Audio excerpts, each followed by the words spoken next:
Ya, ini diracuni, sama dengan begitu. Nah, kenapa? Karena makanan halal ini berbahayanya itu hanya karena banyak, bukan karena bermacam-macam, karena banyak. Ya. Artinya macam makanan apapun, nggak ada makanan yang berbahaya. Daging nggak berbahaya, ayam nggak berbahaya, ikan nggak berbahaya, tempe, tahu nggak, semua makanan nggak. Tapi kalau banyak itu berbahaya. Apalagi banyaknya ini dengan macam-macamnya itu ya, makin berbahaya.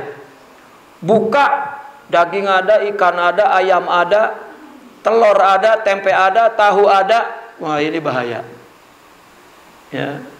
Ya dulu jadi penyakit. Ya. Kita tidak bicara badan tuh. Ya. Nggak ada orang sakit karena lapar. Ada orang sakit karena, yang ada adalah sakit karena kekenyangan. Diabetes dari makan kasir, ya, wa mutanawwa, banyak dan macam-macam. Ya. Dulu kami dilarang makan dengan ucapan, ya, la ya'kulu ta'am ala ta'am. Ya. Syekhuna dulu mengatakan la ta'kul ta'am ala ta'am. Saya malu bertanya, apa ta'am ala ta'am? Ya, akhirnya ketika saya tanya, mana ta'am ala ta'am? Rupanya menunjukkan anwa'ut ta'am, ya, wa kasruhu, katanya. Banyak macamnya, ya, dan banyak makannya. Nah, itu ta'am ala ta'am. Ya, rupanya itu dari merusak pikiran, merusak hati, dan merusak kesehatan. Bahkan makan itu kan bisa juga membentuk perilaku. Ya. Orang perilakunya bisa mengikuti makanannya tuh. Ucapannya juga dari makan. Bahkan bentuk wajahnya itu juga bisa, ya, menunjukkan dari makanan. Maka di sini dikatakan fa inna ta'amal halal innama yadulhu bi kasratihi la binai. Fasaumu litaklilihi. Puasa itu untuk menyedikitkan. Ya, dan meninggalkan banyak makan itu obat supaya tidak terkena bahayanya, takut minad darari. Ya, tetapi kalau cenderung makan racun, maka itu sapi. Dan yang haram itu racun yang merusak agama. Makan haram racun, makan banyak itu juga haram, itu juga racun. Sebetulnya makan sedikit itu obat, berarti banyak itu haram, itu racun, itu berbahaya. Diabetes dari makan banyak, jantung dari makan banyak, ginjal dari makan banyak. Halal obat, wal halal dawaun yanfa qalil. Halal itu diumpamakan seperti obat. Yang obat ini kan sedikitnya bermanfaat, banyaknya berbahaya. Ya, overdosis. Orang, oh ini kok dokter ngasihnya kok cuma 1 tablet 3 kali.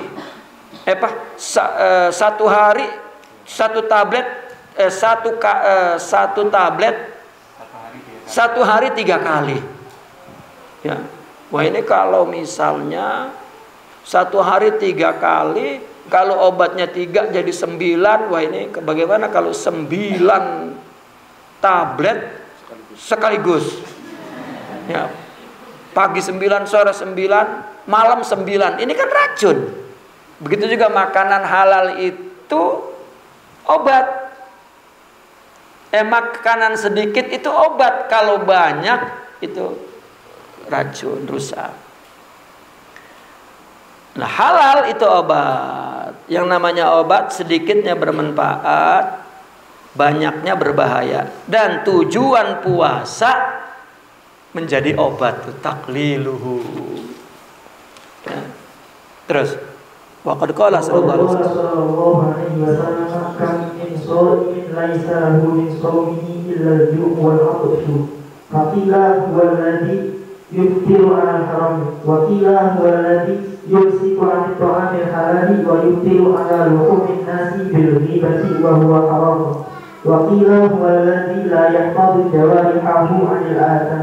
Nah, ini ada hadis ini.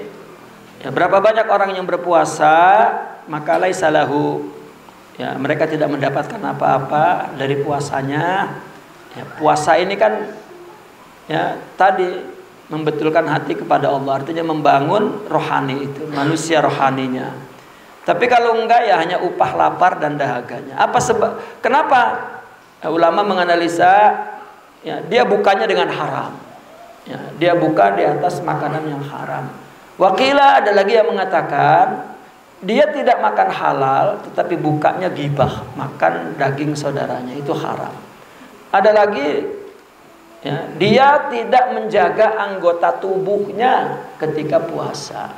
Ini juga termasuk puasa yang sia-sia, ya, puasa yang sia-sia. Ingat bahwa puasa ini ibadah. Ya, jangankan puasa, semua ibadah dan amal baik ini adalah pedoman, panduan, ya, untuk membangun apa yang disebut ketakwaan. La'allakum tattaqun. Untuk lebih dari itu, takwa adalah permulaan untuk menjadi muqarrabin. Takwa adalah permulaan untuk menjadi aulia. Takwa adalah permulaan untuk menjadi orang siddiqin. Dan puasa ini membangun permulaan takwa. Ya. Dan gelar takwa muttaqin, gelar siddiqin, gelar aulia, gelar muqarrabun itu gelar untuk insan rohani, bukan insan jasmani. Ya, kata Sidi Abdul Qadir Al-Jilani, insan ada dua, ada jasmaninya, ada rohaninya. Nah, maka dibebankan ibadah ke jasmani agar dia membangun rohaninya. Karena jasmani ini sudah dibangun oleh Allah. Maka ketika orang sufi ditanya,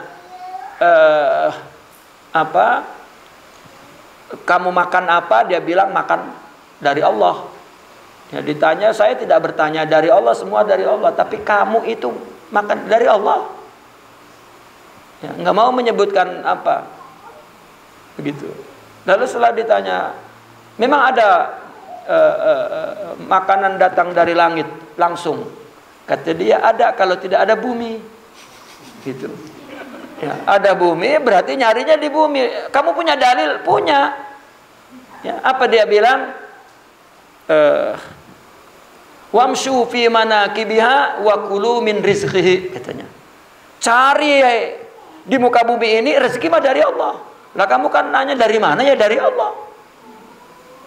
Begitu. Nah, kemudian di akhir itu berkata, lupa saya mau ngomong apa tadi.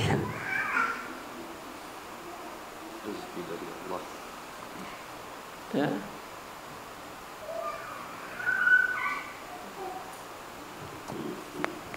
Allahumma shalli ala sayyidina Muhammad.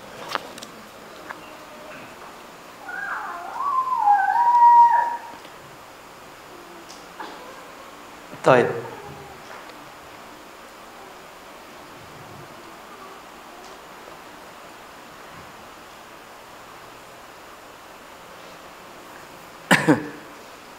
Al-Khamis, terus Al-Khamis. Terakhir ya, ini kita berhenti di sini insyaallah. Waqtal iftar. Bihaitu yantaliku jawfuhu. Fama min wi'a'in abghadu ila Allah 'azza wa jalla min batnin mali'in min halal. Wa kaifa yustafadu min as-sawmi qahmu aduwillahi wa kasru syahwati idza tadaraka as-sawmu 'inda fitrihi ma batahu dhahwatan nahari. وربما يزيد عليه في ألوان الطعام حتى استمرت العادة بأن تدخر جميع الأطعمة في رمضان فيؤكل من الأطعمة فيه ما لا يؤكل في عدة أشهر. Nah, baru ingat saya yang tadi itu, karena berkaitan dengan jasmani dan rohani ya. Ketika tadi dialog orang sufi itu, maka ditanya, apakah kamu setawakal itu sehingga kamu tidak memperhatikan tubuhmu? Maka apa jawaban beliau? Ya, ini tubuh yang membangunnya Allah, maka aku serahkan kepada dia. Tidak mungkin tidak diberi rizki. Huwa baniha, katanya. Dia yang membangunnya. Dan tugas kita membangun manusia rohani. Itu yang dimaksud oleh orang sufi. Ya, dengan segenap makanan, minuman, pakaian, dengan berbagai kehidupan ini, ya, dengan pendoman agama tentunya, itu adalah untuk membangun rohani.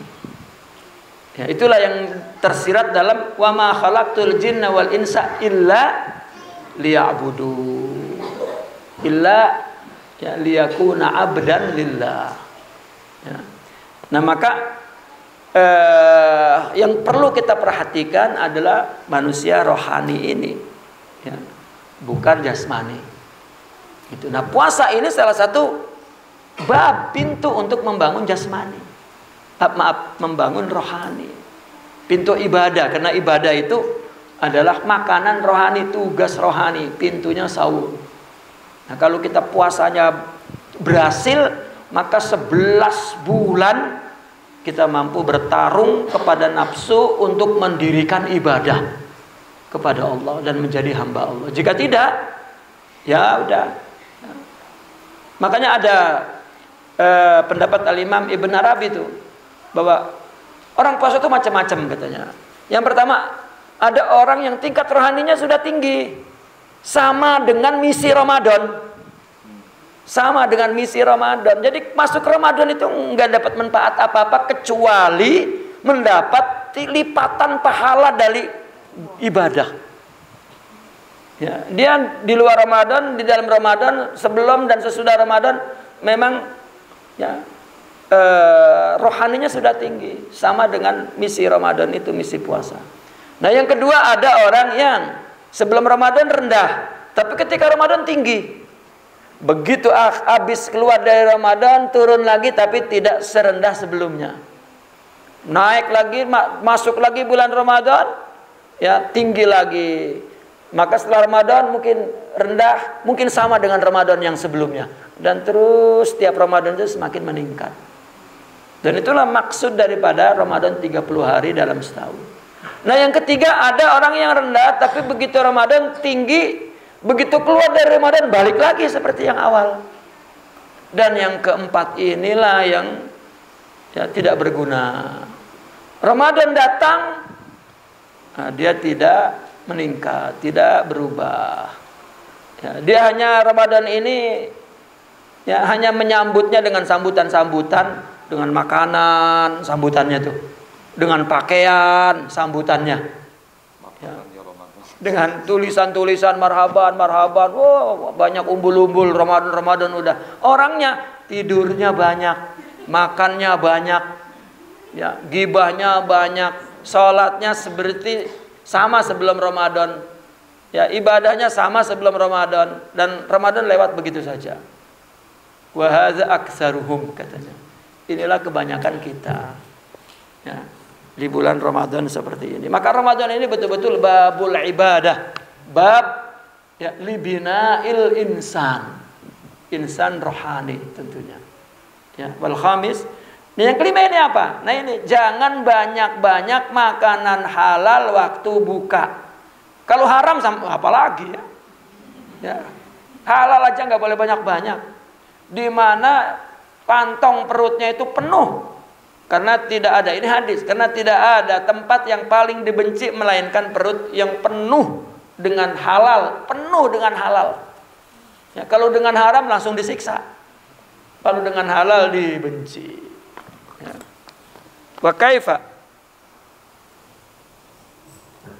yastafadu min as-sawmi qahru aduwillahi wa kasbi syahwati idza tadaraka as-sawmu 'inda fitrihi ma ba'dahu dhahwatan nahari wa rubbama yazidu 'alayhi bi alwani ta'am hatta istamarat al-'adatu bi an tuddakhara jami'ul at'imati li ramadana wa yukalu bi al-at'imati fihi ma la yukalu bi 'inda. Nah, ini persis ya.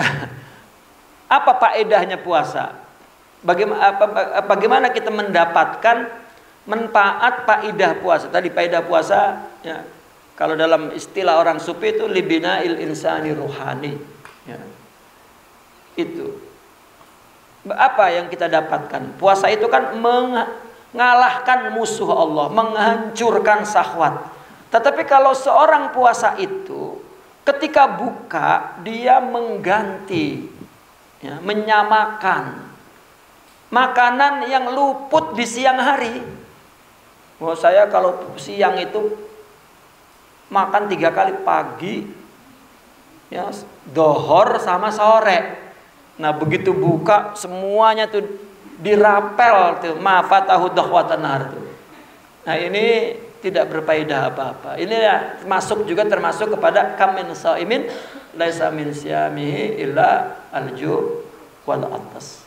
Bahkan boleh jadi alwan to'amnya, anwa to'amnya tuh banyak.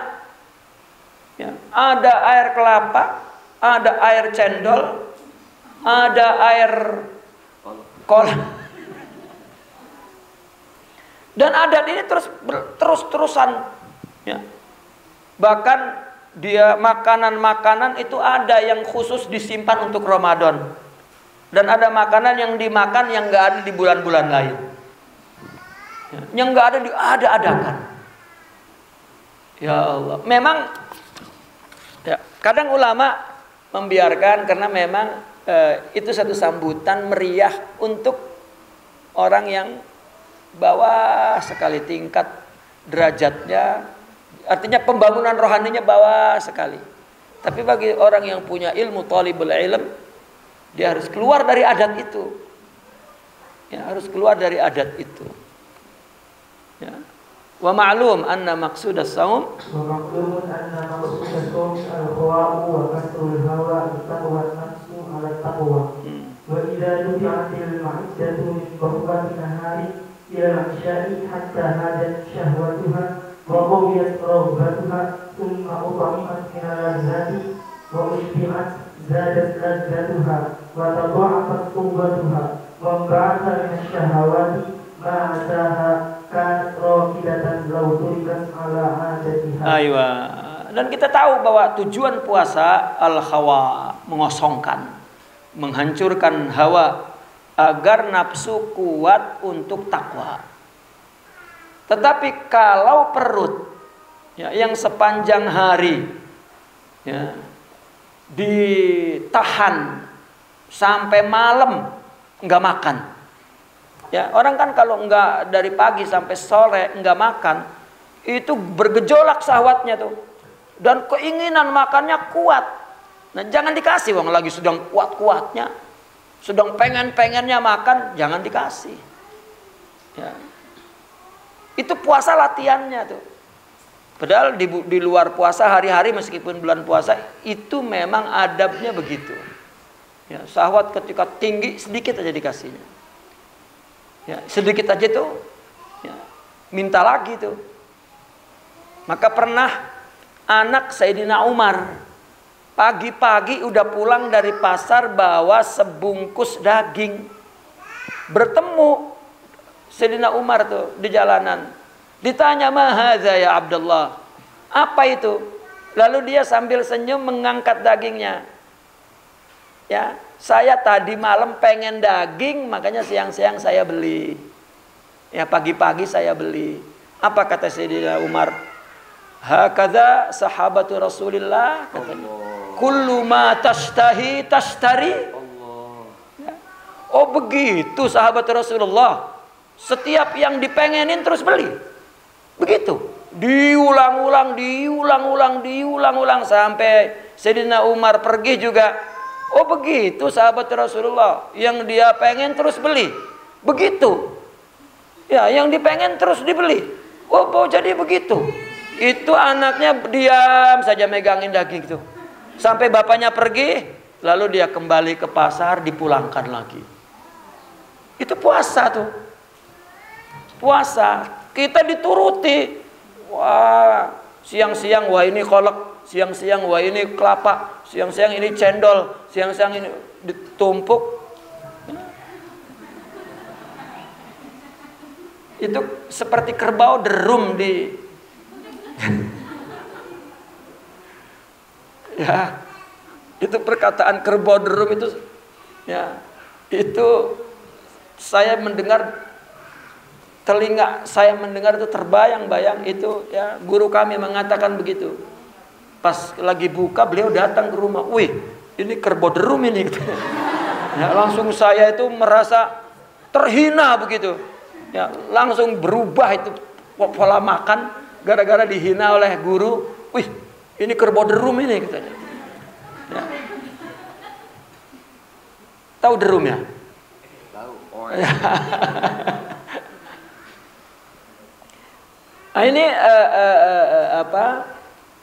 ketika diberi makan, udah lapar-laparnya, udah sedang kuat pengennya, diberi makan dengan kelezatan-kelezatan dan dikenyangkan, maka berubah, udah lemah, kuat lagi, lemah, kuat lagi, maka timbullah syahwat yang seharusnya dia tenang, jadi tidak tenang, semakin kuat syahwatnya. Naam, farukhus shaum Khusawmi wasiluhu tatmikul kuwal lati hiya wasail syaitani bil audi ila syurur wa la yahsula dhalika illa bitaqdiri wa huwa an yakula aklatahu allati kana yakuluha kulla laylatin law lam yasud fa amma idha jama'a ma kana yakulu rahmatan ila ma kana yakulu laylan falam yang tabi'u bisawmi. Naam. Inilah judul kitab ini kan Asrarus Shaum, di sini sirnya. Ya, puasa itu memang medan untuk latihan kita, dan latihannya itu di sini. Jangan puasa seperti umum, seorang talibul ilm, seorang salik mesti melihat asrarnya apa, puasa ini untuk apa. Ya, maka inilah ditempatkan oleh orang sufi di puasa khusus, di tingkat kedua daripada tingkatan awam rohaninya. Ya. Inilah sirnya di sini. Karena puasa memang bekerja untuk membantu kita menuju kepada Allah Subhanahu wa taala. Fa innahu li ya. Wa ana ajzi bihi. Nah, maka ruhnya dan rahasianya puasa itu memperlemah kekuatan yang menjadi sarana syaitan untuk kembali melakukan keburukan. Dan ini tidak terjadi melainkan dengan taklil. Puasa itu taklil. Dan bahkan dengan melawan hawa nafsu maka akan akan tumbuh ya, akan zuhur rohaninya dan melihat tadi itu malakut. Nah, bahkan kalau memang dia patut ya mendapatkan Lailatul Qadar, itu pun malam untuk melihat kasyaf yang kasyif al malakut. Ya, itu Lailatul Qadar. Makanya ketika ditanya Sidi Al-Imam Al-Junaid, ditanya tentang Lailatul Qadar, nah, apakah Anda mendapat Lailatul Qadar? Jawabnya apa? Kullu layali Lailatul Qadar. Setiap malam kami Lailatul Qadar. Ya, meskipun katanya di luar Ramadan. Karena Lailatul Qadar dalam pengertian hakikatnya ya adalah ajrun bi ghairi hisab. Adalah wa ana ajzi bih. Itu baru juzuk min wa ana ajzi bih. Ya. Secara umum yang kasyif ya ila malakuti rabbi. Nah, ini dengan yaitu menyedikitkan, yaitu makan makanan yang dia makan di malam hari ketika dia tidak puasa. Nah, kalau dia kumpulkan semua makan dari siang sampai malam, ini puasanya tidak bermanfaat. Ya. Taib. Bal minal adabi alla yukirun nauma bin nahari. Aywa. Hatta yuhissa bil ju'i wal 'atshi wa yastashmiru qalbuhu wa yasbuhu dzalika qalbuhu wa yastaqimu fi kulli lailatin qadran min ad-dha'fi hatta yaqifa 'alaihi tahajjuduhu wa awraduhu fa'asa syaitanu an la yakuna 'ala qalbihi fa yanzuru ila ma. Aywa, sampai nih. Adabnya siang juga jangan banyak-banyak tidur. Ya. Supaya apa? Supaya merasakan lapar dan hausnya. Itu yang penting tuh. Coba kalau Nabi mengatakan sumu tasihu, itu badan. Ya, kalorinya. Ya. Namun terutama adalah sehat rohani. Dan dia harus merasakan kekuatan nafsu itu lemah. Itu karena lapar. Nah, disitulah kemudian hatinya jernih, hidup. Karena dia mengalahkan tubuh. Selama ini kita didominasi oleh tubuh. Dan terus menerus tiap malam kadar kelemahannya itu. Sehingga gampang untuk tahajud, gampang untuk melakukan wiridnya. Maka boleh jadi setan tidak lagi berkerumun di hatinya. Dan dia melihat malakutus sama. Walailatul Qadar. Walailatul Qadri ibaratun 'anil lailatil lati yankashifu fiha syai'un minal malakuti wa huwa al-muradu bi qawlihi ta'ala inna anzalnahu fi lailatul qadr. Aywa, Lailatul Qadar ini adalah satu istilah tentang malam yang di dalam malam itu dia tersingkap bagian daripada malakut Allah. Orang yang hidup kemudian tiba-tiba berubah hatinya, tidak lagi cenderung kepada makhluk, tapi mulai dia injidab ilallah, terpesona, tertarik dengan Allah. Ini af'al Allah, ini sifat Allah. Kalau itu terjadi di 10 terakhir, itulah Lailatul Qadar. Ya, boleh jadi dia merasakan situasi alam itu tenang, hening. Ya. Dan ciri-ciri fisik itu tidak dapat ditemukan kalau la yasfu qalbuh. Ya, tidak jernih hatinya.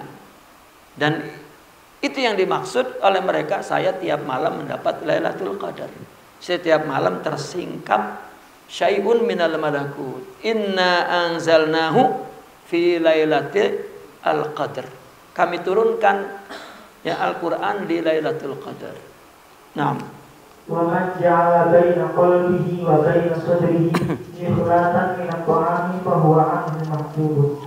Wa man akhlama 'iddatahu fa yakfihi dzalika li rasmil hijabi ma lam yuhdihi matahu an ghayrillahi 'azza wa jalla.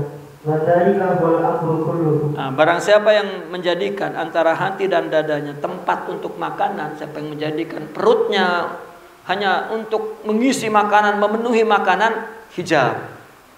Ya. Barang siapa yang mulai ngosongin isi perutnya, itu pun belum cukup untuk mengangkat hijab itu. Selama semangatnya dari selain Allah itu juga kosong. Jadi ya, tidak cukup puasa umum, mesti puasa khusus. Baru ya tersingkap hijab itu dan dia melihat malakut as-sama. Ya. Wa mabda'u وَمَبْدَأُ جَمِيعِ ذَلِكَ تَقْلِيلُ الطَّعَامِ وَسَيَأْتِي لَهُ مَزِيدُ بَيَانٍ فِي كِتَابِ الْأَطْعِمَةِ إِنْشَاءَاللَّهُ عَزَّ وَجَلَّ. Permulaannya semua itu dari pintunya yaitu taqlilut ta'am wa huwa shaum, taqlilun naum, taqlilul kalam wa taqlilu khaltatil anam. Nah, paling tidak mengurangi khaltatil anam itu ya di 10 terakhir yaitu i'tikaf. Justru di kita 10 terakhir itu iktikafnya di mall. Ya.